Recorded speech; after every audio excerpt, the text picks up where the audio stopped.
Assalamualaikum warahmatullahi wabarakatuh.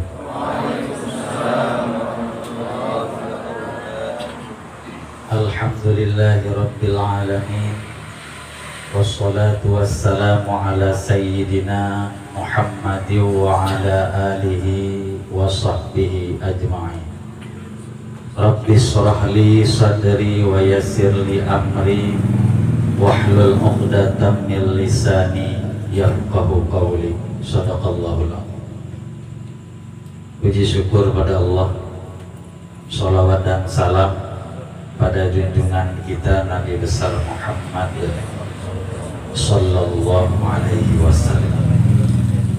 Sholawat dan salam pada keluarga dan sahabat Rasulullah sekalian. Yang saya muliakan, pertama sekali kepada guru kita bersama ahli bait Ustadz Ferry. Mudah-mudahan beliau sekeluarga menjadi keluarga yang sakinah mawaddah warahmah. Saya muliakan pada ketua dan seluruh pengurus daripada Majelis Ta'lim Al-Fatih. Semoga semua pengurus menjadi hamba yang istiqomah dalam agama Allah.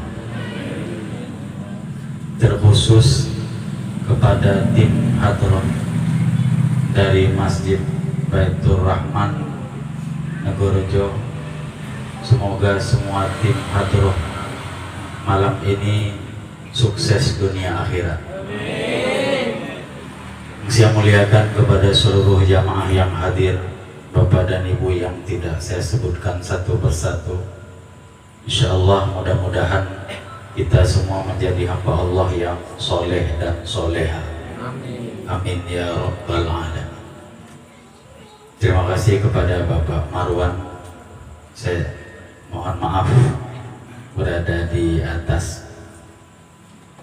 Pada malam yang berbahagia ini, dengan izin Allah, saya diundang oleh ahli bait guru kita bersama Ustadz Ferry dalam rangka mengisi pengajian atau mengisi majelis ta'lim Al-Fatih. Kebetulan pada malam Rabu yang keempat yang telah dijadwalkan. Sebelumnya saya mohon maaf yang sebesar-besarnya, terutama kepada Ustadz Ferry selaku ahli bait, guru kita semua, dan kepada semua jamaah yang ada. Bagi saya pribadi sangat berat sekali sebenarnya tugas ini.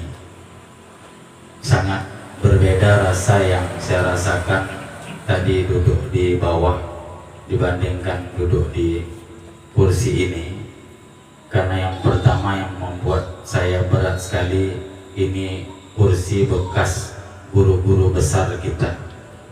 Jadi saya merasa sangat rendah sekali untuk duduk di tempat yang mulia ini. Kemudian saya juga rasa deg-degan melihat sebelah kanan guru saya Ustadz Ferry sekaligus ahli bait. Melihat ke sebelah kiri ada foto-foto ulama ahli sunnah wal jamaah. Melihat Bapak dan Ibu Majelis Ta'lim Al-Fatih. Walaupun Bapak dan Ibu murid yang menuntut ilmu, tapi bagi saya Bapak dan Ibu rasa seperti guru. Jadi ini yang mungkin berat bagi saya. Kita kadang ada orang haji rasa umroh, ada sebahagian umroh rasa haji, kan beda tuh. Kalau jamaah Al-Fatih ini saya anggap ini guru semua yang hadir. Cuman masalahnya belum dapat giliran untuk duduk di tempat ini sebenarnya. Karena saya menilai dari kesungguhan jamaah ini untuk mengikuti acara pada malam ini. Yang pertama hadroh lebih kurang 1 jam, belum lagi pengajian lebih kurang 3 jam. Ya Ustaz, 3 jam Ustaz. Jadi ini yang saya acung jempol. Kalau di tempat kami, kalau hadroh sampai 1 jam lama seperti tadi, udah banyak jamaah yang mendoakan semoga mati lampu. Itulah salut saya sama jamaah Al-Fatih. Dari tadi tenang, santai, wusuk, mungkin campur ngantuk juga gitu.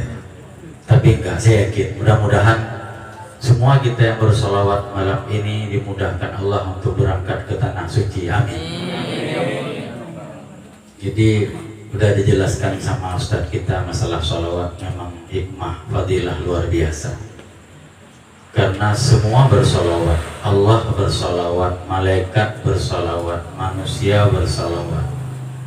Solawat Allah maknanya rahmat, solawat malaikat maknanya istighfar, solawat manusia maknanya doa. Jadi nama sama tapi maknanya beda. Maka Allah bersolawat bukan hanya kepada Nabi, kepada kita juga. Kita solawat 1 kali kepada Nabi, Allah bersolawat kepada kita 10 kali.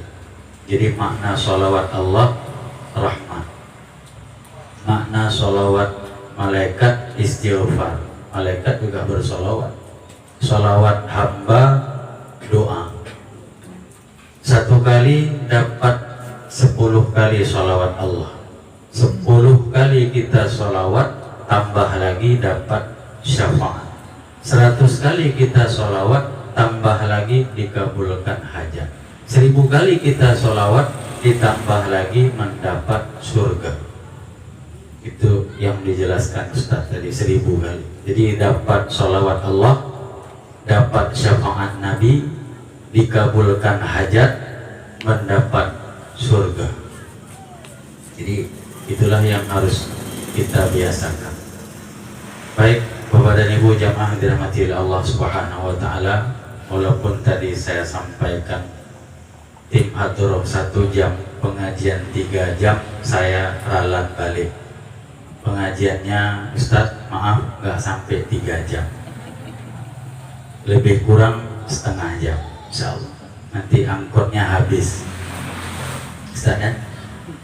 Pelajaran yang diberikan kepada saya kalau tidak salah tasawuf, itu pelajaran yang sangat berat sekali.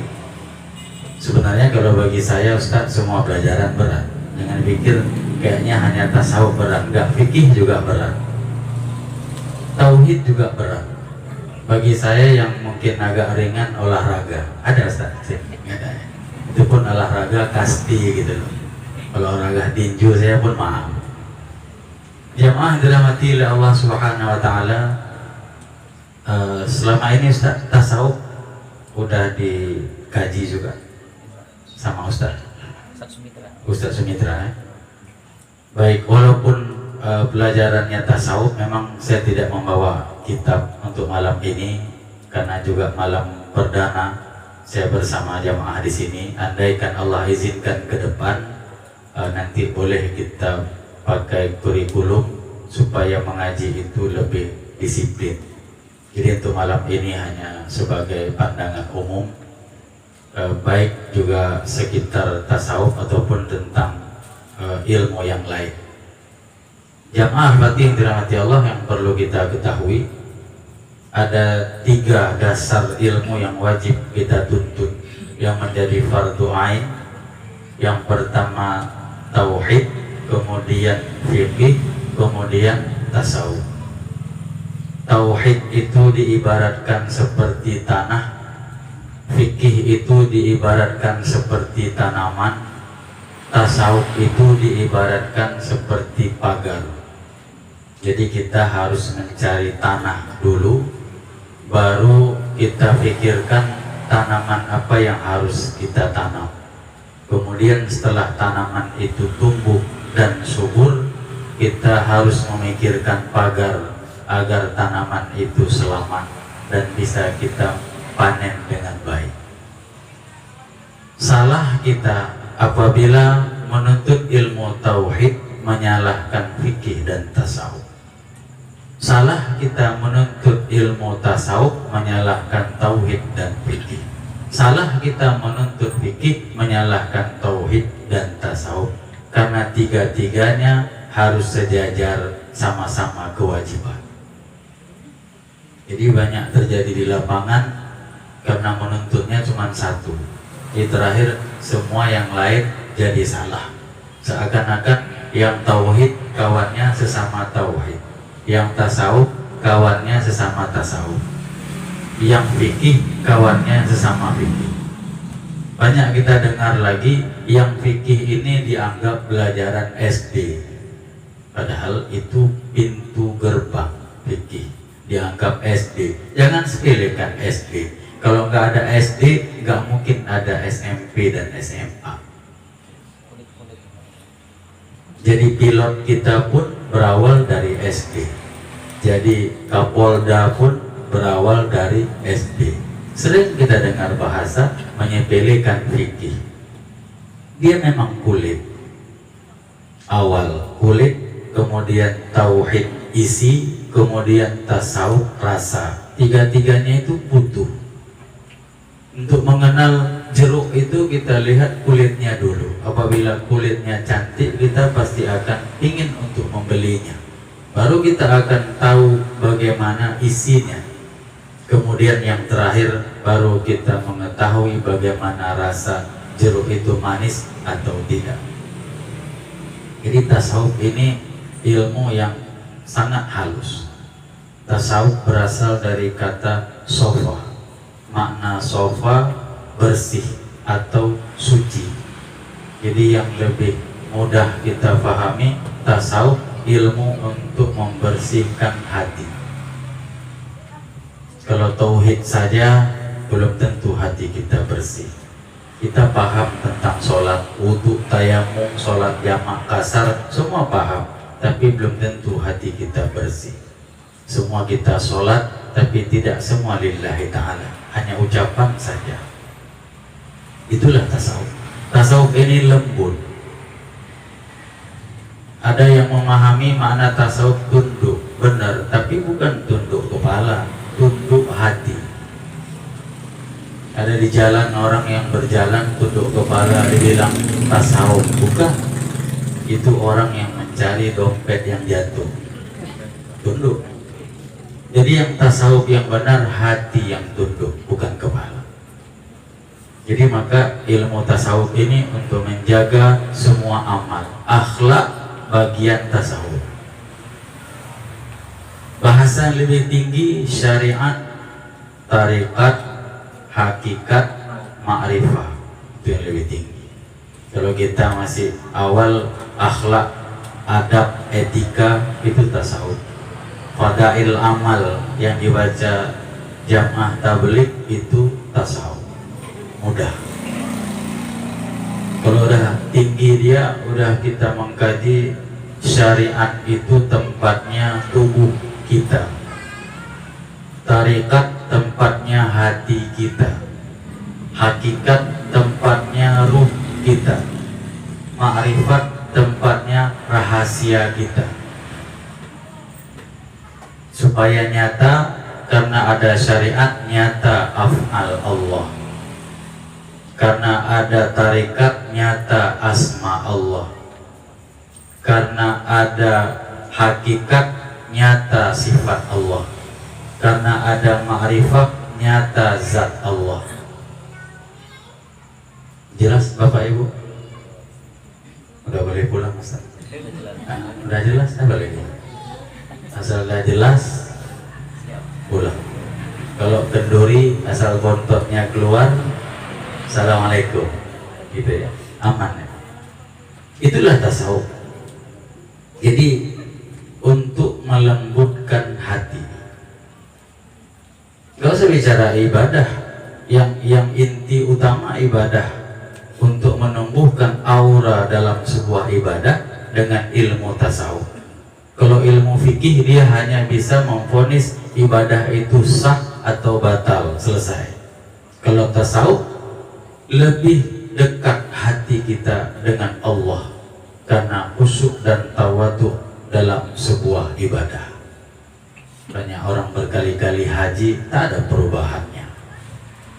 Kalau syariat sah, yang penting udah tawaf, sa'i, tanah suci udah dianggap sah. Tapi menurut tasawuf belum tentu. Kenapa? Belum ada ikatan hati dengan Allah.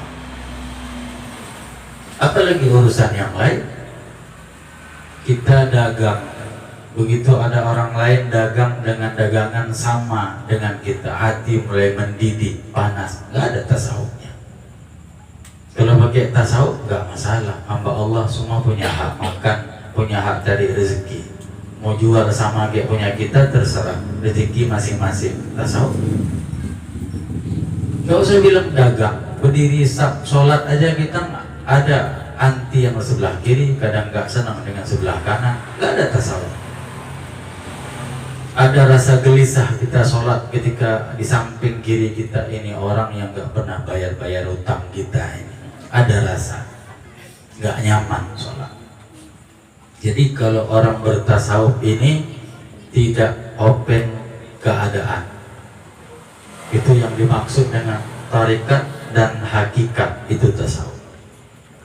Kalau syariat tadi kulit, kalau ma'rifah itu tauhid isi.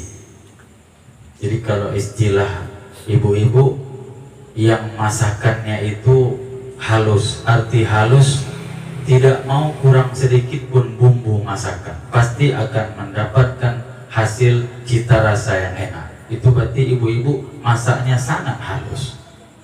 Ada sebagian masak nggak ada garam, ya udah, nggak ada cabai, ya udah, nggak ada jeruk nipis, hajar aja.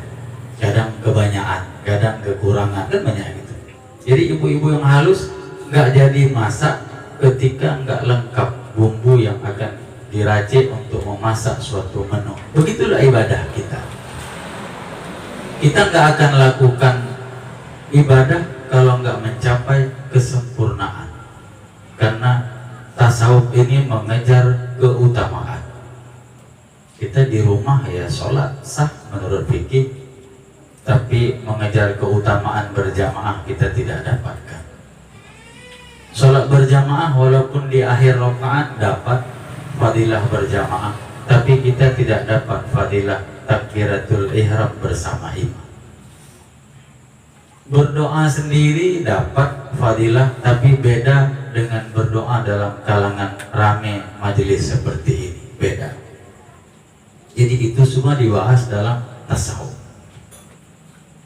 Seperti ada 3 tempat yang cahayanya bisa menembus ke langit yang ke-7. Di dunia ini ada 3 tempat cahayanya bisa tembus ke langit yang ke-7. Yang pertama masjid. Semua masjid cahayanya sampai ke langit yang ke-7. Yang kedua, tempat yang diadakan majelis taklim. Seperti malam ini, cahaya rumah ini tembus ke langit yang ke-7. Yang ketiga, rumah yang ada anak yatimnya, tetapi dididik dan dibina dengan baik. Kalau rumah yang ada anak yatimnya, tetapi anak yatimnya disiksa, maka cahaya rumah tersebut tidak mencapai langit yang ke-7. Jadi Bapak dan Ibu jamaah dirahmati Allah, 3 masjid, rumah yang ada pengajiannya, kemudian rumah yang ada anak yatimnya. Yang dimaksud yatim sebelum balik. Kalau udah balik ini semua yatim. Jadi Pak yatim sebelum balik. Sama kayak kita kenduri anak yatim. Kalau kenduri anak yatim yang punya hajat khusus, itu harus dicari anak yatim yang benar-benar yatim sebelum balik dan dia ayahnya meninggal. Karena kalau mamanya meninggal tidak disebut yatim. Kemudian kalau dia udah balik tidak disebut yatim. Tapi kalau kenduri tidak terkhusus, boleh, itu bebas. Jangankan anak yatim, kita pun boleh. Ini yang khusus. Kalau nanti ini dapat tambahan naik gaji, kenduri anak yatim 10 orang, itu udah khusus. Maka carilah anak yatim yang sebenar-benarnya anak yatim. Bapak dan Ibu jamaah dirahmati Allah Subhanahu wa taala. Jadi itu uraian seputar ilmu tasawuf. Kitab tasawuf itu banyak sekali. Kalau kami di pesantren ada mempelajari kitab Tambihul Ghafilin, ada kitab Daqaiqul Akhbar, ada kitab Ihya Ulumuddin, ada kitab Minhajul Abidin, dan banyak kitab-kitab yang lain.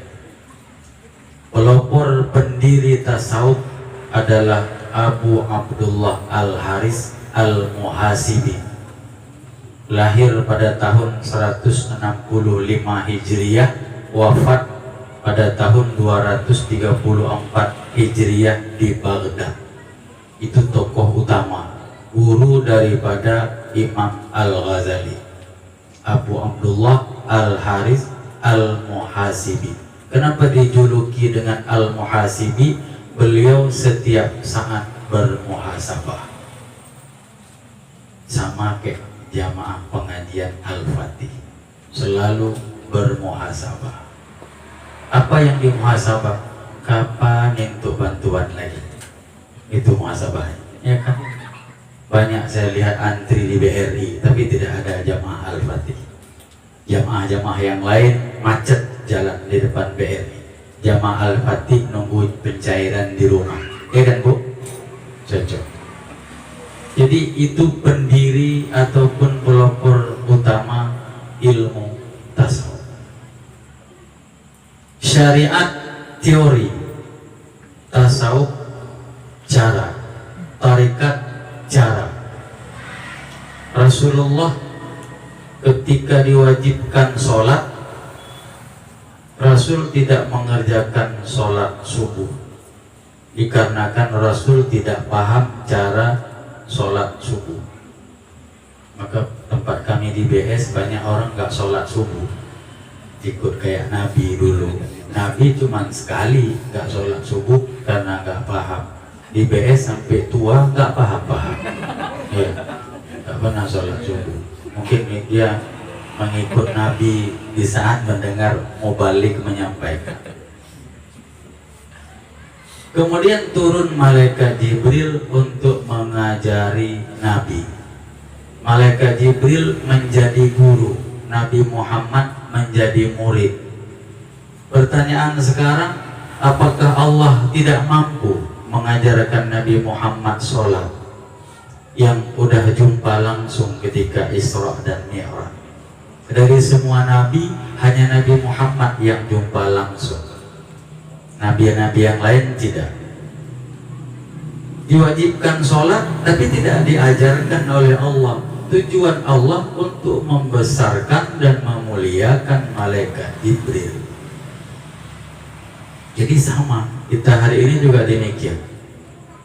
Maka ada kalam sufi, barang siapa yang ingin berjalan kepada Allah kemudian tidak mengikuti tuntunan guru, maka gurunya adalah syaitan. Hati-hati, banyak orang hari ini belajar pakai YouTube, belajar tanpa guru, bisa pintar, bisa sesat.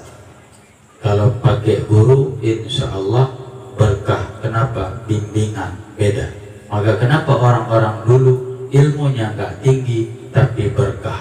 Kenapa orang-orang sekarang pintarnya bukan main tapi tidak ada keberkahan sama sekali?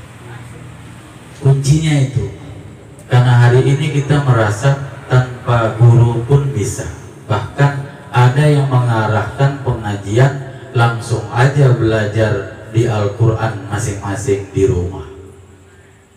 Kalau saya yakin kita hari ini jangankan memaknai Al-Quran, membaca Al-Quran aja banyak salah, makhrajnya salah, apalagi maknanya. Kalau terjemahan yang ada di rumah itu bukan tafsir, itu makna kalimat.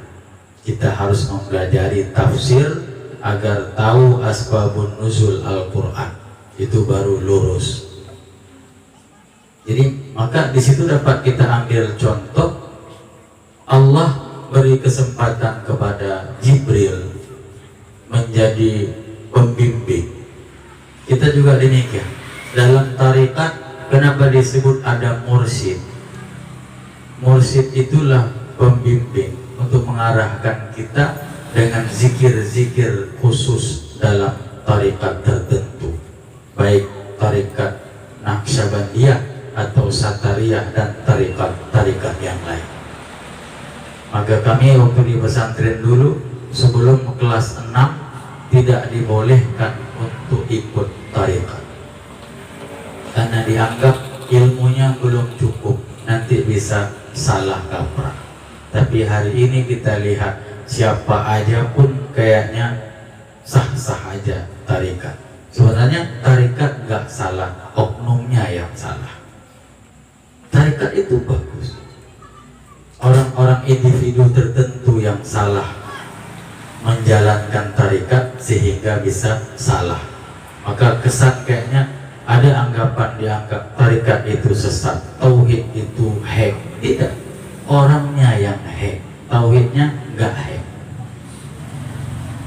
Jadi maka jamaah Al-Fatih yang dirahmati oleh Allah Subhanahu wa taala.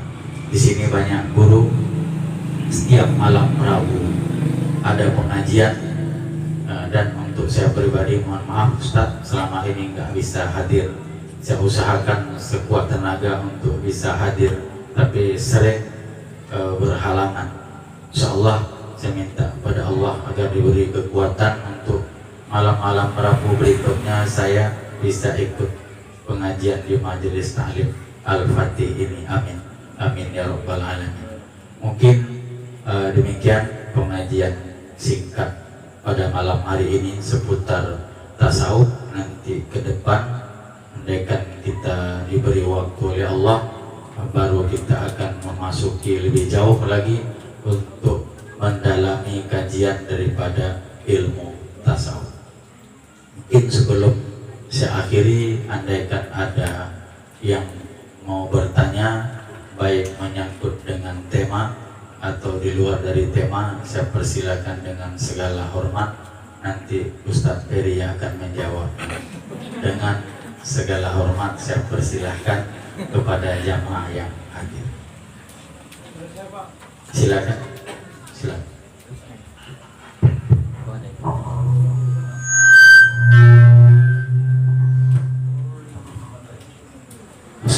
Assalamualaikum warahmatullahi wabarakatuh.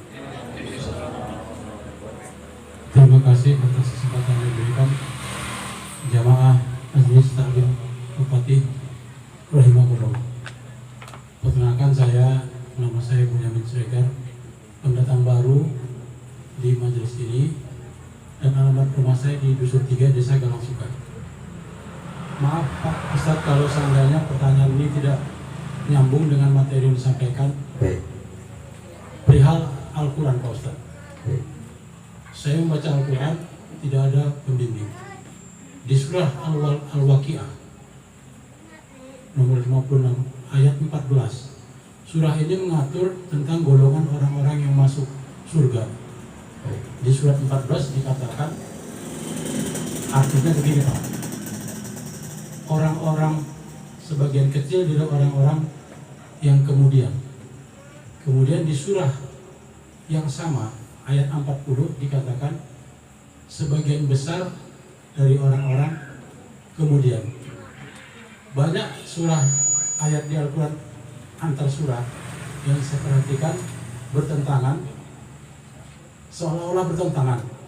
Itu kelemahan saya karena saya belum memiliki pendamping. Tapi baru ini saya jumpai di Al-Waqiah surah 14 dan surah 40 bertentangan Pak dalam satu surat. Perihal ini mohon penjelasan. Terima kasih Pak Ustadz, mohon maaf atas segala kekurangan. Assalamualaikum warahmatullahi wabarakatuh. Waalaikumsalam. Baik, pertanyaan masalah Al-Quran, maka saya sampaikan tadi, Al-Quran baru kita bisa memaknai dengan tepat, kita harus mempelajari tafsir. Kalau kami di pesantren dulu belajar tafsir Jalalain. Jadi kalau kita baca makna yang ada di terjemahan, itu bisa bikin pusing pikiran dan otak kita, karena terkesan berbelit-belit. Maka kalau kita langsung mengambil pelajaran tanpa tafsir jadi masalah. Contoh yang lain saya sampaikan sedikit, masalah wudhu. memang diwajibkan disampaikan dalam Al-Quran, tapi rincian wudhu tidak ada dalam Al-Quran. Maka banyak orang Al-Quran aja udah cukup katanya. Saya rasa nggak cukup ketika dibilang faghsilu wujuhakum, basuhlah muka kamu. Kita nggak tahu batas muka itu di mana. Al-Quran cukup kalimatnya faghsilu wujuhakum. Baru dalam tafsir dijelaskan batas muka itu batas tumbuh rambut sampai ujung dagu, batas telinga kanan sampai telinga kiri. Tidak ada rincian. Atau masalah zakat, pembagian 8 asnaf, masalah amil, tidak ada rincian. Yang tahu kita innamas shadaqatu lil fuqara'i wal masakini wal amili sampai habis surah At-Taubah ayat 60. Yang kita paham zakat itu dibagi 8 sama bagiannya. Padahal dalam tafsir dijelaskan amil bagiannya beda. Cuma amil yang beda, bagiannya ujrah misil. Makna ujrah misil ongkos yang sepantasnya atau bagian yang sewajarnya. Gak boleh terlalu sedikit, gak boleh terlalu banyak. Menyangkut ayat yang Bapak tanya juga itu harus kita lihat tafsir. Makna daripada sullatun minal awwalin wa qalilun minal akhirin.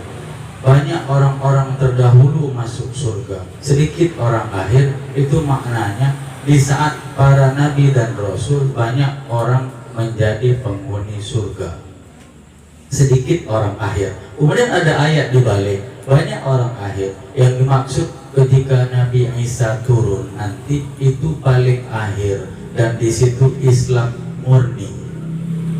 Hampir tidak ada calon penghuni neraka. Kenapa? Penjara tidak ada, gereja tidak ada, babi tidak ada, anjing nggak ada, harta kita di luar nggak ada yang ambil.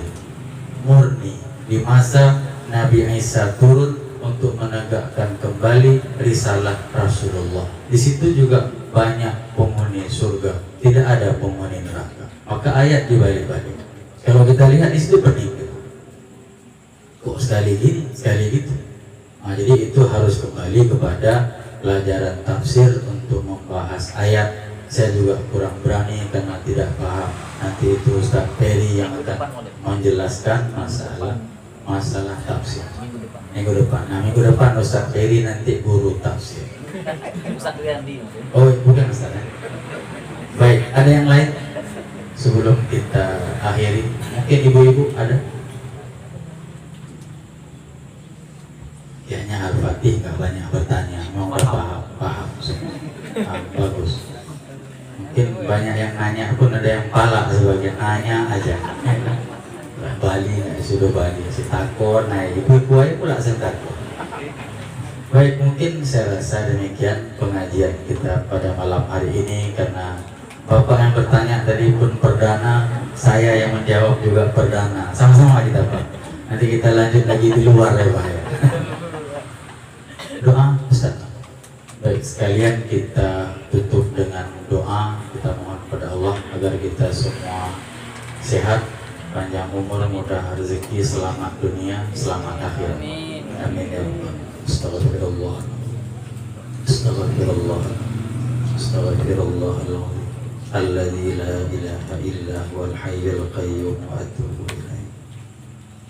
Na'udzu billahi minasy syaithanir rajim. Bismillahirrahmanirrahim. Alhamdulillahi rabbil alamin. Wassalatu wassalamu ala sayyidina Muhammadin wa ala alihi wa sahbihi ajma'in. Allahumma ahsin aqibatana fil umuri kulliha wa ajirna min khizyid dunya wa azabil akhirah. Allahumma innaka afuwun karimun halimun tuhibbul afwa fa'fu anna ya karim. Allahumma inna nas'aluka tuqa wal huda wal afafa wal ghina bi rahmatika ya arhamar rahimin. Allahumma ghfir lana dhunubana wa liwalidayna warhamhuma kama rabbayana shaghira. ولجدنا ولجداتنا ولمشايخنا ولجميع المسلمين والمسلمات والمؤمنين والمؤمنات الأحياء منهم والأموات. اللهم أنزل الرحمة والبركة والنعمة والصحة والسلامة خصوصا على أهل هذه البيت. اللهم أنزل الرحمة والبركة والنعمة والصحة والسلامة علينا أجمعين. اللهم علمنا ما جهلنا وذكرنا ما نسينا وفهمنا ما لم نفهم. اللهم اغننا بالعلم وزينا بالحلم وأكرمنا بالتقوى وجملنا بالعافية. اللهم يا ميسر يسر يا مدبر دبر يا مسهل سهل علينا بكل عشير بشير نذير. ربنا هب لنا من أزواجنا وذرياتنا قرة أعين واجعلنا للمتقين إماما. ربنا آتنا في الدنيا حسنة وفي الآخرة حسنة وقنا عذاب النار. صلى الله على سيدنا محمد وعلى آله وصحبه أجمعين. وسلام على المرسلين والحمد لله رب العالمين.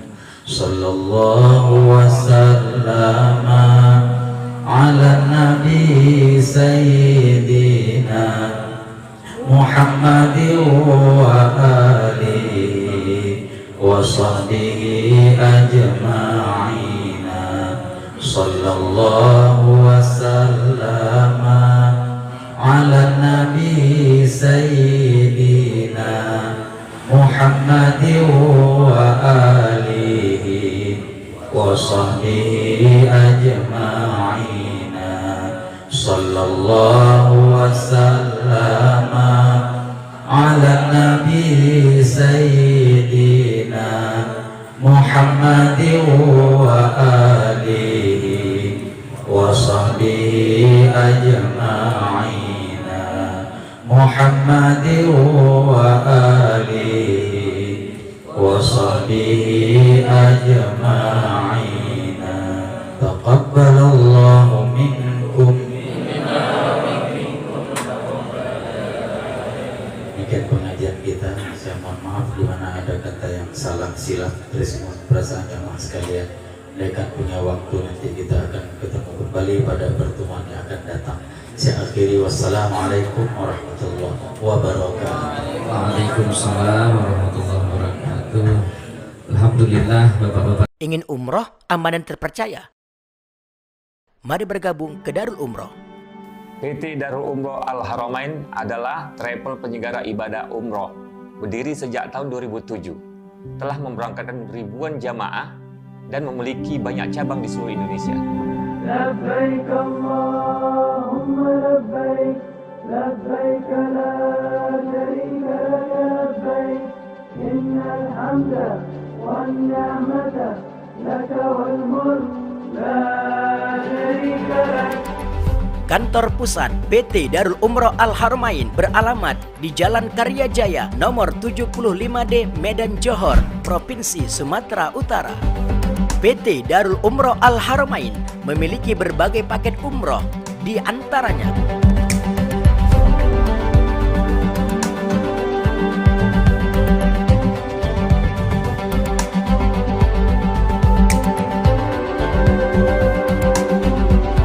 yang dibimbing oleh tim Mama Madinah Makkah dari Indonesia yang berpengalaman, di antaranya